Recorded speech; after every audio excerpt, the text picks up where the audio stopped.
जय शिवराय मित्रांनो, तर आज आहे day 23 of our challenge 100 push of 50 days. तर आज सकाळी उठलो 6:30 वाजता। 6:30ला उठलो, तेवढ्यात मम्मीने सकाळी लवकर उठल्यामुळे मला दिली कामं। घरात मम्मीने जरा साफसफाई काढली आहे, मग त्यातली मला 4-5 काम दिले आणि मग ते काम वगैरे आपटून मी लगेच 10:30 वाजेपर्यंत लागलो वर्कआउट करायला। मग नेहमीसारखं 100 पुशअप्स आणि 100 ॲप्स मारायला चालू केले। मी 50-50चे सेट मारतो, कारण की पुशअप्स मारल्यानंतर माझ्या शोल्डर वगैरे रिकव्हरी व्हावी, मग नेक्स्ट 50 पुशअप्स वगैरे मारता यावे पटापट, म्हणून मी मध्ये असे गॅप घेतो, म्हणजे ॲपचा वर्कआउट वगैरे करायला घेतो। मग वर्कआउट वगैरे झाल्यानंतर मी नेहमीसारखं ट्रायसेप्सचा वर्कआउट करायला घेतला। पहिले सिंगल हँड, नंतर मग शोल्डरचा वर्कआउट करायला घेतला, मग डंबल वगैरे मारून परत ट्रायसेप्सचा वर्कआउट करायला घेतला। मग आजची तुम्ही माझी बॉडी बघू शकता।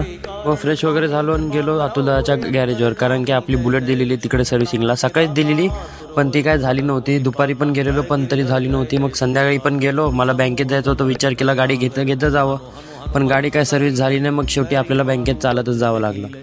बँकेत आलो आणि मग समजलं की बँक पण बंद आहे, मग परत रिटर्न घरी गेलो। तर चला, व्हिडिओ आवडला असेल तर नक्की लाईक करा, शेअर करा, सबस्क्राईब करा। भेटू पुढच्या व्हिडिओमध्ये।